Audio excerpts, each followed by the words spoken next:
nuestras vidas nuevamente. En estos días, mientras le pedía al Señor dirección para preparar el sermón,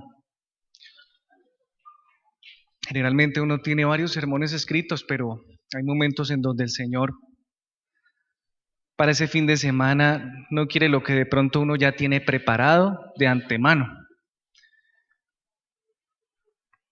E inquietó mi corazón respecto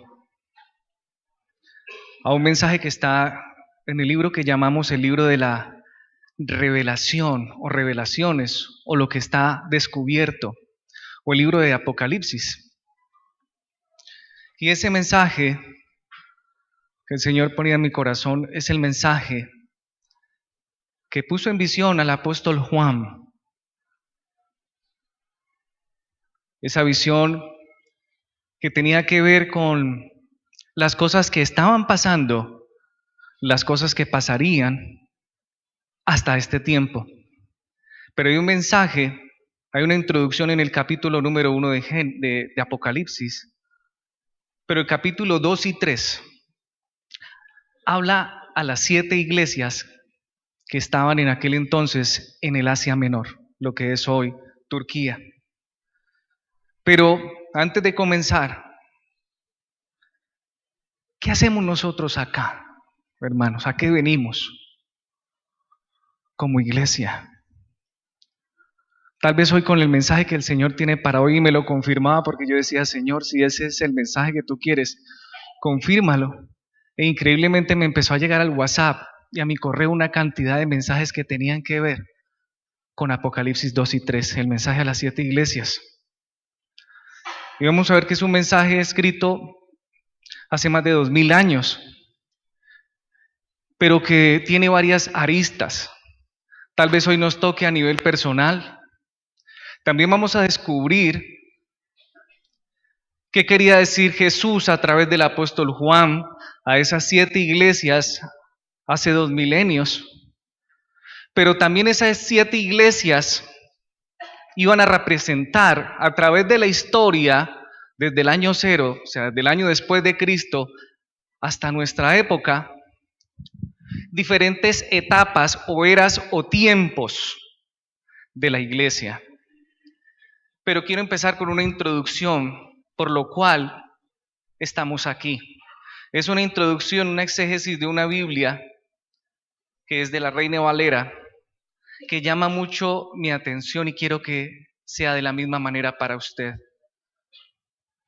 Con pequeñas arrugas y llantos hizo su entrada al mundo. ¿De quién estamos hablando? Dígalo que se escuche. ¿De quién hablamos? Envuelto en pañales, tomó su primera siesta sobre un lecho de paja. Al tiempo,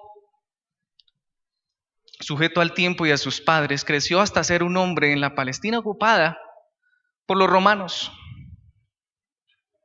Sus manos delicadas comenzaron a ponerse fuertes y callosas en la carpintería de José, su padre. Como hombre caminó a través del campo y de la ciudad, tocó personas, predicó a las multitudes y capacitó a 12 hombres para llevar a cabo su misión. Esa misión que tiene que ver con nosotros hasta hoy. A cada paso fue perseguido por los que procuraban librar al mundo de su influencia. Por último, fue acusado falsamente y juzgado. Fue condenado a una ejecución deshonrosa por manos extranjeras. Y murió tras ser abofeteado, maldecido, atravesado por clavos y colgado en una cruz, para ser ridiculizado por todos. Jesucristo dio su vida para que nosotros pudiéramos vivir. ¿Cuántos dicen amén? Para eso y por ello estamos aquí hoy. Porque Él dio su vida por ti y por mí para que tú y yo tuviéramos vida. Pero ahí no para la historia, porque Él no quedó en esa tumba. La tumba está vacía, dice la Escritura que resucitó. ¿Cuándo? ¿Hace poco? Al tercer día. En el tiempo designado por Dios, el resucitado y ascendido Señor Jesús hará su aparición en la cena de este mundo. Él va a volver, amados. Él va a volver. Es más, cuando muchas veces yo les digo, dele un abrazo a su hermano y dígale, qué bueno verte hoy aquí, es porque tal vez mañana no lo vas a ver más. Tal vez de pronto lo vuelvas a ver con un cuerpo nuevo en la presencia del Señor, con Cristo en las nubes, porque definitivamente el tiempo del rapto y ese conteo regresivo, esos ceros están a punto de estar en ceros. Él volverá. Entonces todos sabrán que Jesucristo no es solo el Señor de la tierra, sino también el Señor del universo. Quienes lo aman se regocijarán, dándole la bienvenida a su Salvador con el corazón rebosante, cantando alabanza. Pero sus enemigos estarán atemorizados. Los aliados de Satanás, los enemigos de Cristo, dirigirán sus legiones contra él y sus ejércitos. Esto es la introducción de lo que es el libro del Apocalipsis, de los eventos que sucederán, que aún no han pasado. Pero ¿quién podrá oponerse a la ira de Dios? Sepamos lo que Cristo ganará, la batalla victoriosa para siempre. Jesús, el humilde siervo sufriente, es también el poderoso Rey, vencedor y juez. ¿Alguno de ustedes quiere estar delante del Señor para ser juzgado por Él? ¿Le llama la atención esa idea? ¿Estás preparado? ¿Estamos preparados? Ciertamente Apocalipsis es un libro de esperanza y Juan, el apóstol amado, fue el testigo ocular de los hechos de Jesús. De hecho, fue el único que escribe esta carta alrededor del 95 después de Cristo. Quiero que proyectemos, por favor, Julián, la diapositiva. Porque Juan entonces recibe esta revelación, pero ¿dónde la recibe? Para el año 95 después de Cristo, él estaba desterrado en una isla llamada Patmos.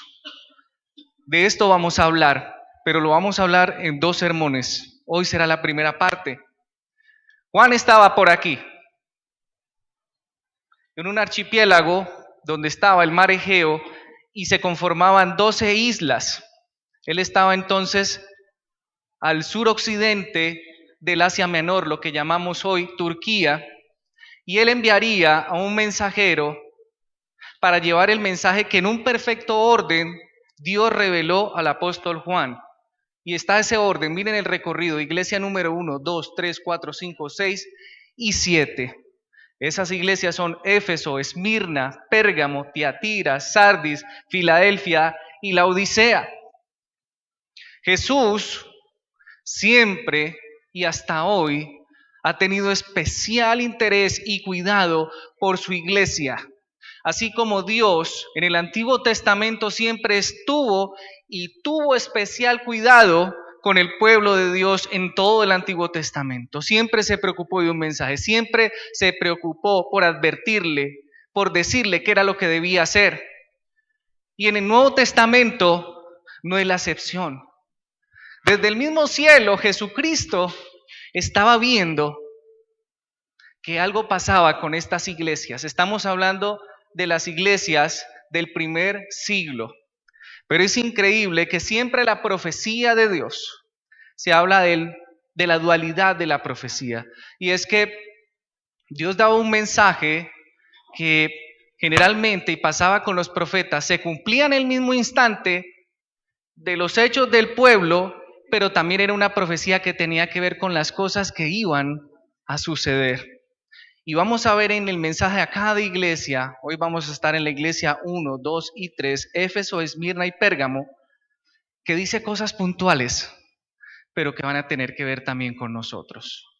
Dice cosas puntuales, les insta a que cambien en ese momento, pero también vamos a ver que estas iglesias tenían que ver a las diferentes épocas, como por ejemplo la iglesia primitiva del 0 al 100, la segunda Esmirna, era un periodo que iba a ser del año 100 casi al año 300, y la tercera iglesia casi del año 300 al 500. Eran profecías, cosas puntuales, pero eran cosas que iban a suceder. ¿Estamos? ¿Estamos guiados? ¿Entendieron hacia dónde vamos? Correcto. La iglesia de Éfeso era la iglesia apostólica. Vamos a ubicarnos en Apocalipsis capítulo 1. Y antes de empezar a mirar cada una de estas iglesias, miremos lo que escribe Juan. Y vamos a leer de corrido y quiero que con sus propios ojos ustedes miren su Biblia y se ubiquen en Apocalipsis capítulo 1. Vamos del 1:1. Y miremos lo importante de este mensaje. La revelación de Jesucristo que Dios le dio para manifestar a sus siervos las cosas que deben suceder pronto. Y esto fue escrito hace 2000 años. ¿Quiénes son sus siervos? ¿Quiénes son sus siervos?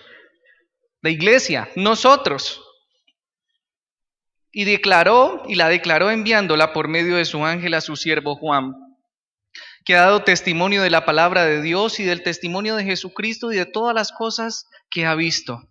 Mire lo que dice el versículo 3. Bienaventurado el que ¿qué? Por eso le digo que lo siga con sus propios ojos. Bienaventurado el que lee y los que ¿qué? Los que oyen también las palabras de esta profecía y además de ver y oír ¿qué?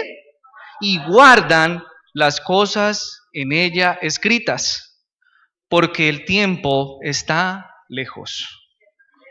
El tiempo está cerca, hermanos.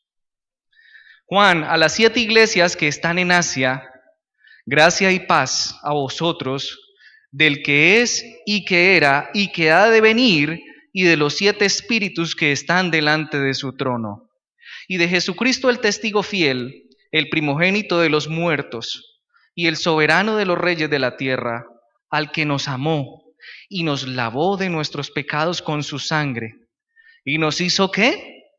Reyes y sacerdotes para Dios, su Padre. A Él sea la gloria e imperio por los siglos de los siglos, y la iglesia dice amén.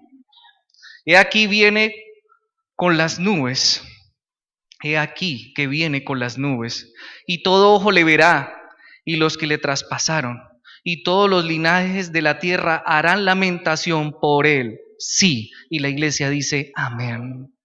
Miren todos los amén que hay en esta palabra, porque así es, así será.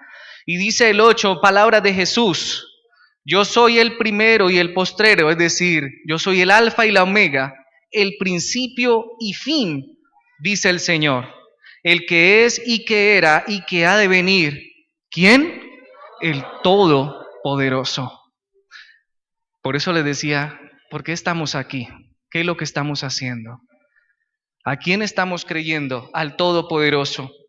Y dice Juan en el 9, yo Juan, vuestro hermano, y copartícipe vuestro en la tribulación, en el reino y en la paciencia de Jesucristo, estaba en la isla llamada Patmos, que ya vimos la ubicación. Ahí está Juan en ese punto negro. ¿Por causa de qué? De la palabra de Dios y el testimonio de Jesucristo. Por eso lo habían enviado hacia allá, lo habían desterrado. Yo estaba en el Espíritu en el día del Señor y oí detrás de mí una gran voz como de trompeta. ¿Cómo suena una trompeta? Durísimo. Yo me imagino que él tuvo que haber sido impresionante, algo que lo impactó, que llamó su atención. Porque cuando Dios habla y va a decir algo importante, Dios se hace escuchar. Pero a veces estamos tan sordos que ni con sonido de trompeta o de trueno lo podemos escuchar. Pero dice que como un sonido, como una voz como de trompeta, decía, palabras de Jesús, nuevamente, yo soy el alfa y la omega, el primero y el último. Ustedes se imaginan esa voz. Yo me imagino a Juan allí casi desmayado por la presencia del Señor. Y le manda y le dice, escribe en un libro lo que ves y envíalo a las 7 iglesias que están en Asia, las que están aquí: Éfeso, Esmirna, Pérgamo, Tiatira, Sardis, Filadelfia y Laodicea. Y me volví para ver la voz que hablaba conmigo, y vuelto vi 7 candeleros de oro, y en medio de los 7 candeleros a uno semejante al Hijo del Hombre, vestido de una ropa que llegaba hasta los pies y ceñido por el pecho con un cinto de oro. Su cabeza y sus cabellos eran blancos, como blanca lana, como nieve. Sus ojos como de llama de fuego, y sus pies semejantes al bronce bruñido, refulgente, como en un horno, y su voz como estruendo de muchas aguas. ¿Usted se ha parado al lado de un río cuando está crecido? ¿Usted ha escuchado cómo suena de duro esa corriente, o tal vez en el mar, cuando esas olas grandes pegan contra una piedra? Así era la voz y la potencia y la revelación del Señor para Juan. Empiezo con esta introducción porque debemos meternos en la historia. Debemos casi que vivir esa voz del Señor y la presencia de Él, porque lo que Él estaba revelando, como lo leímos aquí, tiene que ver contigo y conmigo. Estamos leyendo, estamos escuchando, y la idea es que guardemos lo que Dios dice en esta profecía. Y dice el 16, tenía en su diestra 7 estrellas. Ya vamos a ver qué es eso. De su boca salió una espada aguda de 2 filos que representa la palabra. Y su rostro era como el sol cuando resplandece en su fuerza. Casi que no lo podía ni mirar.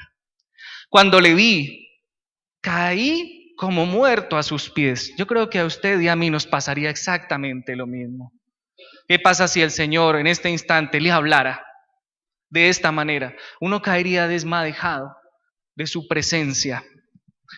Y le dice, y Él puso su diestra sobre mí, diciéndome, no temas, yo soy el primero y el último, nuevamente, y el que vivo y estuve muerto, mas he aquí que vivo por los siglos de los siglos. Y la iglesia dice, amén. Y tengo las llaves de la muerte y del Hades. Escribe las cosas que has visto, y las que son, y las que han de ser después de estas.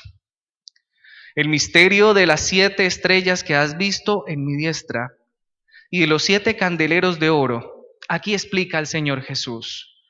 Las 7 estrellas son los ángeles de las 7 iglesias, y los 7 candeleros que has visto son las 7 iglesias. Y esos 7 ángeles, dicen los estudiosos, que son los pastores de cada una de esas iglesias. ¿Y por qué representado como estrellas? Las estrellas de alguna manera en el cielo sirven como guía para ubicarnos en muchas de ellas, según su ubicación, cuál es el norte, cuál es el sur, cuál es el oriente, cuál es el occidente. Y la función y la labor de los pastores en sus iglesias es de guiar a los siervos a que vayan en la dirección correcta, que es hacia Jesucristo. Amén. Y vamos entonces al primer mensaje. Por eso era importante esa introducción. Mire la importancia de Apocalipsis a estas 7 iglesias, y comenzamos con el capítulo 2, a la iglesia en Éfeso. Escribe el ángel de la iglesia en Éfeso: el que tiene las 7 estrellas en su diestra, el que anda en medio de los 7 candeleros de oro, dice esto. Y vamos a notar que Jesús, cada vez que veamos cada una de las iglesias, Él va a tener una presentación especial, un sello especial. Porque en la iglesia del Señor, y el púlpito, y si no estuviera este púlpito, sino que estuviéramos a ras del piso, lo único que debe salir, lo único que la Grey debe escuchar, lo único que los siervos del Señor deben escuchar, ¿qué es? Que se habla de Jesús. El mensaje que debe salir de los pastores y la gloria que se le debe dar al Rey de la historia, desde Génesis hasta Apocalipsis, tiene un solo nombre. ¿Cómo se llama? Jesucristo. Y Él se presenta aquí nuevamente y dice, ¿Quién está diciendo esto? El que tiene las 7 estrellas a su diestra, es decir, Jesús a su diestra tiene en su mano a los pastores, tiene en su mano a aquellos que dirigen, que viven por sus ovejas, por su iglesia. Y en su otra mano, ¿a quién tiene? A su iglesia. ¿Quién nos sustenta? Jesucristo. Es el Señor.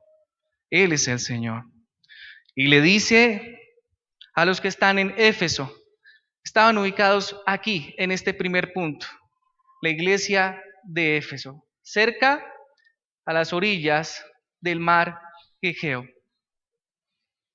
Yo conozco tus obras. Y ese yo conozco tus obras lo vamos a encontrar dicho a cada una de las iglesias. Yo conozco tus obras. Les pregunto en esta mañana, ¿alguno de ustedes se ha podido esconder? O yo mismo me pregunto, ¿de la presencia de Dios? ¿Alguno puede decir, yo me agacho por aquí y hago lo mío y Él no se va a dar cuenta? No hay manera, porque Él te conoce, Él me conoce, no hay dónde huir de su presencia. Y Él está diciendo a su iglesia, hey, tengo una advertencia para ti, yo conozco tus obras. Habrán advertencias de parte del Señor, también habrán elogios de parte del Señor a cada una de las iglesias, pero también habrá una demanda. Y dice, yo conozco tus obras y tu arduo trabajo y paciencia, y que no puedes soportar a los malos. Y has probado a los que se dicen ser apóstoles y no lo son. Y los has hallado mentirosos. Y has sufrido y has tenido paciencia y has trabajado arduamente por amor de mi nombre y no has desmayado. Pero tengo contra ti que has dejado tu primer amor. Recuerda por tanto de dónde has caído y arrepiéntete y haz las primeras obras, pues si no, vendré pronto a ti y quitaré tu candelero de su lugar, si no te hubieres arrepentido. Pero tienes esto, que aborreces las obras de los nicolaitas, las cuales yo también aborrezco. Y cierra este mensaje a esta iglesia en el 7 diciendo, el que tiene oído, oiga lo que el Espíritu dice a las iglesias. El que venciere, le daré a comer del árbol de la vida, el cual está en medio del paraíso de Dios. Esta iglesia era una iglesia muy importante, de las más importantes en toda Asia Menor. Era una iglesia apostólica, era una iglesia que había sido fundada ¿por quién? ¿Recuerdan? El apóstol Pablo en su segundo viaje, él fue el que fundó esta iglesia. Era una iglesia en donde el mismo Juan había enseñado también. Era una iglesia en donde Pablo en su segunda carta a Timoteo le dice, hijo mío, su hijo espiritual, tú te vas a hacer cargo de esa iglesia. Era una iglesia apetecida, era una iglesia evangelizadora, era una iglesia que tenía fuego por las almas, era una iglesia que se reproducía permanentemente. Y hay un elogio entonces. Vamos mirando y vamos comparando qué tanto nos identificamos respecto de esa iglesia a la iglesia de nuestro tiempo. En la lectura del 2 del 1 al 7, definitivamente esta era una iglesia que trabajaba y trabajaba para Cristo. Veía en un apunte del doctor Gillan que decía, el creer en Cristo no cuesta nada. ¿Usted sabía eso? Porque es por gracia. Dice Efesios 2 que fuimos salvos por medio de la fe. Y eso no fue don ni tuyo ni nuestro, sino de quién? De Dios, no por obras, para que nadie se gloríe. El creer en Cristo no cuesta nada, es por gracia. Seguir a Cristo cuesta algo, ¿cierto que sí? Seguirlo a Él cuesta algo. Seguirlo a Él, pero servir a Cristo cuesta mucho. Creer, tú crees, lo empiezas a seguir, cuesta algo, pero servirlo va a costar mucho. Y esta iglesia lo había dado todo por el Señor. Era una iglesia que trabajaba permanentemente, todo el tiempo, era incansable. Y dice el versículo 2, que esta iglesia no soportaba a los malos, que no toleraba el pecado e inclusive era una iglesia que filtraba a todos aquellos que decían ser apóstoles. Y cuando hallaban que no eran hombres de Dios, cuando pasaban por el filtro de los mismos apóstoles, decían no y tenían la autoridad para hacerlo. Tristemente hoy el ser apóstol se volvió un título.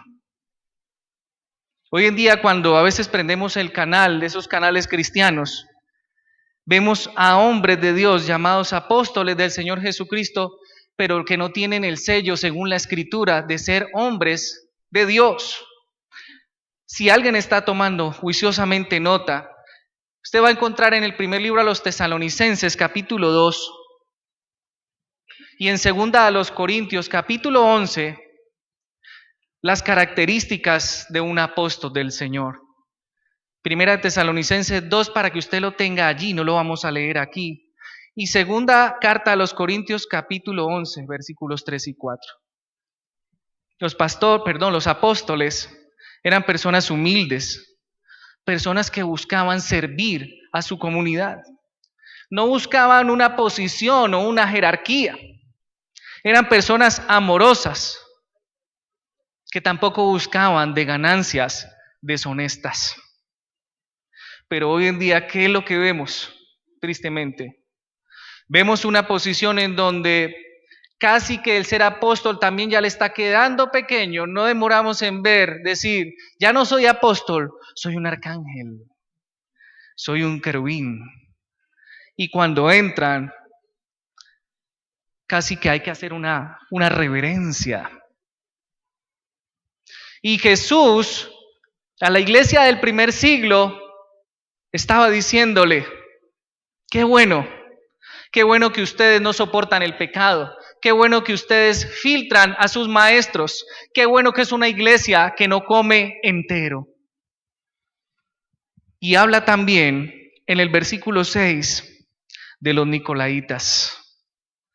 ¿Quiénes eran los nicolaítas? Era una doctrina que enseñaba que el espíritu estaba separado del cuerpo.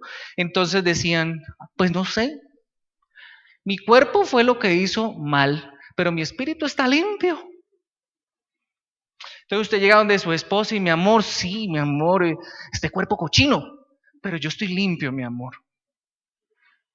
Mis pensamientos y mi espíritu y mi relación con Dios está bien, pero este cuerpo es el malo. Y los nicolaítas eran aborrecidos, dice ahí, los cuales aborrecía al Señor, porque era una doctrina que permeaba a la iglesia del primer siglo y que hasta nuestros días nos encontramos de pronto por ahí algún nicolaíta, ¿cierto? Algún hermano en Cristo que conoce la palabra de Dios, que sabe la verdad, pero insiste en querer seguir andando ¿en qué? En sus propios pasos, en la carne, en su propia voluntad, diciendo el que reza y peca empata. Y esta iglesia era una iglesia que filtraba, una iglesia que rechazaba el pecado, que no puede soportar a los malos. Y tristemente hoy vemos que somos o asentimos mucho de lo malo, que la iglesia del Señor hoy permite, e inclusive la iglesia del Señor hoy, algunas cosas ya está llamando bueno cuando realmente son malas. Y nosotros debemos rechazar, como lo hizo esta iglesia, lo malo y filtrar. Debemos ponerle cuidado al pastor Rogelio cuando se pare acá y cuando diga algo que no está escrito, hay que decirle, disculpe pastor, eso la Biblia no lo dice. O cuando alguno de los siervos, incluyéndome, esté aquí y diga alguna barbaridad, usted tiene que decir, ¿qué es lo que está haciendo? El Señor Jesús no dejó registrado eso en la Escritura. O cuando usted escucha afuera a alguien decir lo que no es, debe de decirle, eso no es correcto, no estoy de acuerdo. Eso hacía esta iglesia. Pero el versículo 4 dice un defecto, algo delicadísimo. Pero tengo contra ti que has dejado tu primer amor. La generación de apóstoles había muerto casi toda. Ya no estaban los 11. El último era Juan, Lucas, Pablo, todos aquellos que habían fundado la iglesia del Señor ya no estaban. Estaba quedando una generación que no había conocido de primera mano al Señor. Y solo estaba Juan exhortando a cada iglesia. Y esta nueva generación no había tenido esa experiencia personal con Cristo. Esta nueva generación había perdido la ilusión. Y me llama mucho la atención esta frase, el ministerio vino a ser un deber y no un deleite.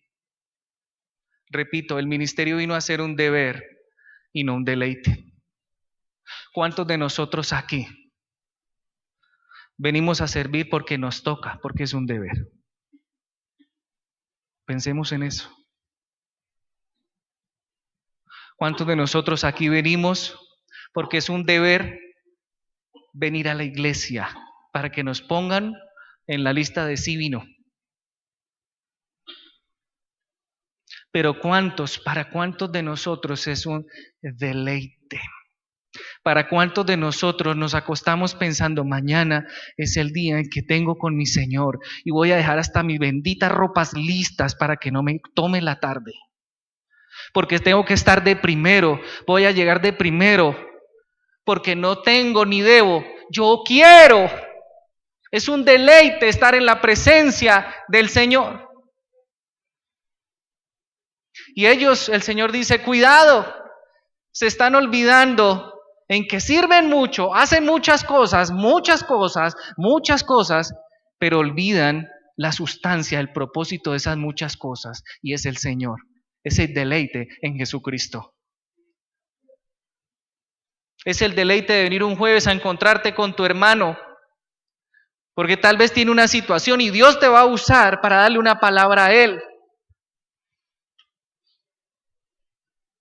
O el día de madrugadores para escuchar lo que Dios tiene para ese día, para mí. Cuando tú vas al devocional cada día y buscas su presencia, ¿te toca hacerlo o te deleitas en la presencia del Señor? La iglesia del primer siglo había olvidado su primer amor. Yo les pregunto a ustedes, ¿han olvidado su primer amor? Dios le recordaba al pueblo en el Antiguo Testamento, recuérdenle a sus hijos los hechos de las cosas que yo he hecho. Recuérdenlo. Hay una manera de cómo nosotros podemos volver al primer amor, con las 3 R's. No olvide esto, van a ser las 3 R's que el Señor le recordaría y nos recuerda a nosotros hoy para volver al primer amor. La primera, recordar. La segunda, retornar. Y la tercera, repetir. ¿Recordar qué? ¿Quieres volver al primer amor? ¿Quieren volver al primer amor, amados? Recuerda quién es tu Dios. Y recuerda quién es mi Dios. Debes ir a la Escritura. Debes buscarlo. Sus hechos. Los acontecimientos que allí están escritos para yo volverme a enamorar de Él. Debo recordarlo. Es como en el matrimonio. El matrimonio, el primer amor. Ay, ese noviazgo. No veo la hora de verte. Y todo el tiempo y llego a la casa y te llamo, pero te acabé de ver, pero te quiero volver a escuchar. Pero se casa y empieza a pasar el tiempo y ya no es igual. Vea, ya por aquí soltó la carcajada Isa. ¿Qué pasó? ¿De qué se acordó? Y a veces nosotros como matrimonio también debemos mirar el álbum cuando nos casamos, recordar las cosas que hacían juntos en ese primer amor, recordar lo que sucedió en la luna de miel, pues salieron a la playa, se fueron a pasear, cosas así normales. Y cuando uno recuerda esas cosas, pareciera que el amor se aviva. Ay, ¿recuerdas tal cosa? Ay, sí, mijo, pero pues eso fue hace como 20 años.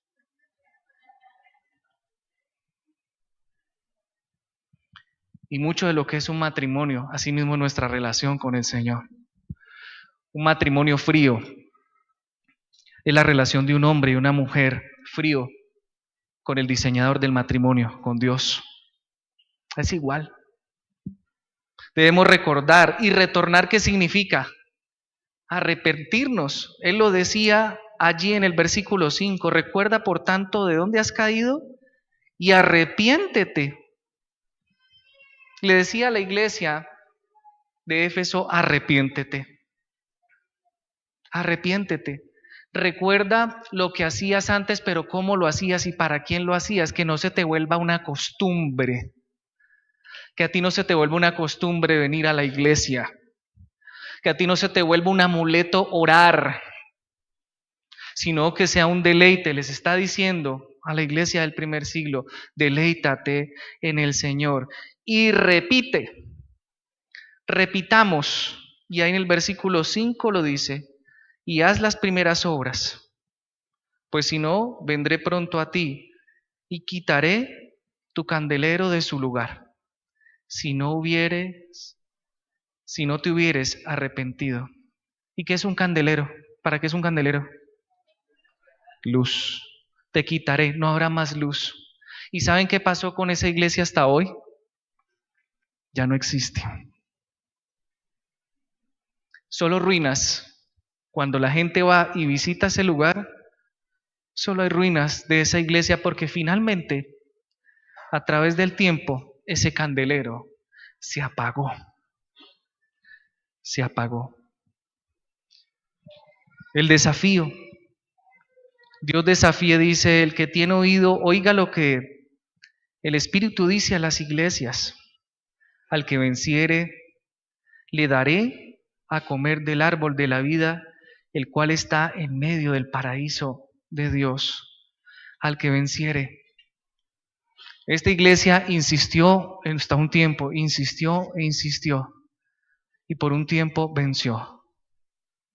¿Qué tantos de nosotros venceremos?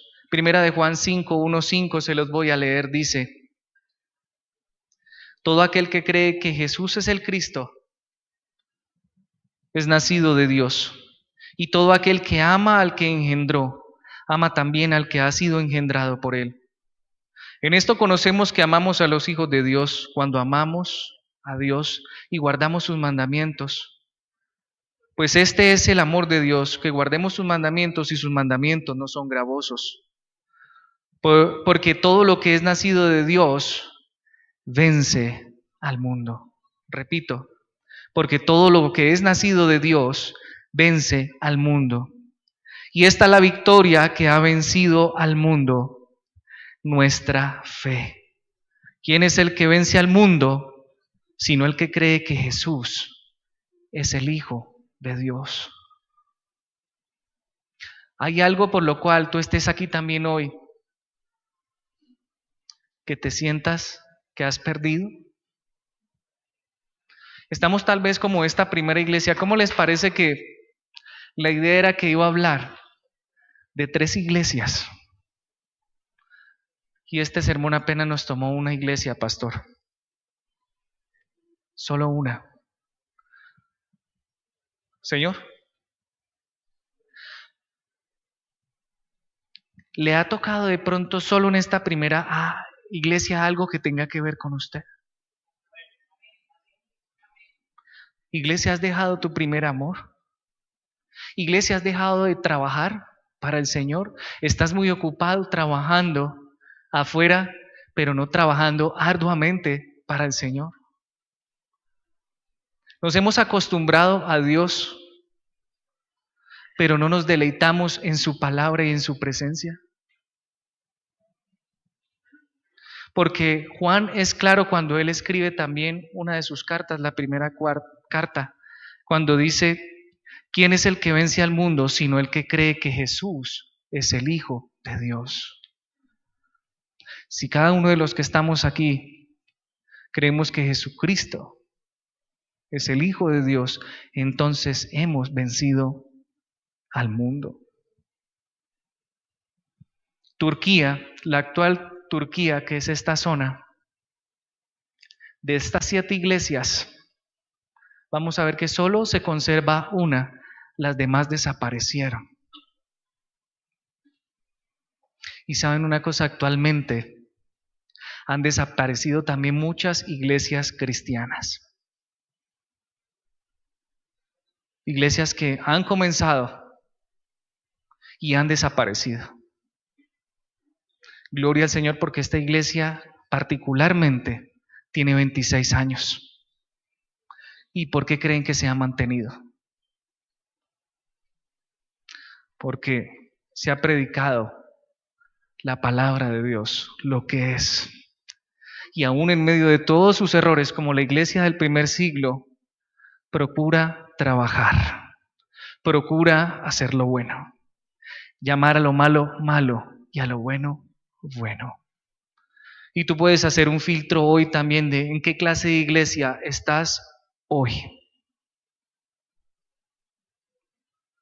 Y lo más importante para hoy es recuperemos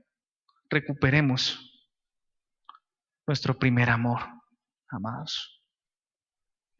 Yo les invito a que cierre sus ojos allí donde está.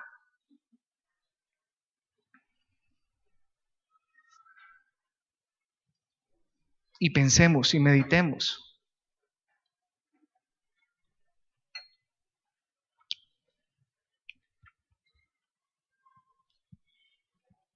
¿Cómo estás? Hace 8 días el Señor nos hablaba a través del pastor de la honestidad. Y qué bueno es presentarnos delante del Señor tal y cual como somos. Y si te has enamorado del Señor, recuerda lo que Él ha hecho por ti. Si te has acostumbrado al Señor, es tiempo de que no te acostumbres a Él, sino que te deleites en su presencia. Es el Señor el que se ha preocupado por todos los siglos, por ti y por mí, por su iglesia, y su iglesia somos cada uno de los que estamos aquí, piedras vivas. Y Él siempre ha tenido fuego y ha tenido celo y un amor inquebrantable por ti y por mí, porque cada día se acuerda de ti y de mí. Cada día se acuerda de cada una de sus necesidades y de mis necesidades. Ese primer amor de Él ha sido intacto por los siglos de los siglos y no ha cambiado. ¿Cómo es ese amor, iglesia? ¿Cómo es tu amor? Piensa personalmente cómo demuestras tu amor al Señor. ¿Qué tanto lo anhelas cada día? Piensa en eso. ¿Qué tan importante es para ti y para mí buscarlo cada día? Piénsalo. Sé honesto con Él, con el Señor de este mensaje, el cual hemos leído y oído y que procuramos poner por obra. Tal vez le has dejado de amar, has perdido ese primer amor, porque tienes muchas situaciones en tu corazón y no lo puedes ver con claridad. Descarga tu corazón al Señor. Pon tus dificultades en su mano para que lo puedas ver. Pon cada situación en sus preciosas y poderosas manos, al que tiene en su diestra las 7 estrellas y a su izquierda a las iglesias. Entreguémonos por completo a aquel que nos tiene en sus manos, aquel que es la luz.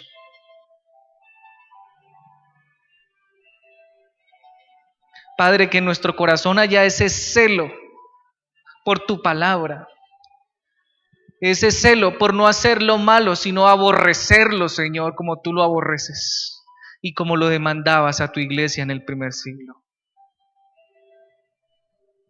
Y queremos recordar, Señor, queremos volvernos a ti arrepentidos en esta mañana, porque ciertamente te hemos fallado. Y queremos levantarnos y hacer lo que hacíamos en un principio, deleitándonos en tu presencia cada día, Señor. Y lo que haremos ahora, bendito Padre, tiene que ver con ese primer amor que nos recuerda cada mes lo que tú hiciste por nosotros en una cruz, derramando tu sangre y con tu carne despedazada por ti y por mí. Recordemos, porque es un punto del primer amor cuando celebramos la Santa Cena cada mes. Ahí recordamos ese precioso evento. Así que mantengámonos en esa misma actitud, en este momento, en esa actitud de oración.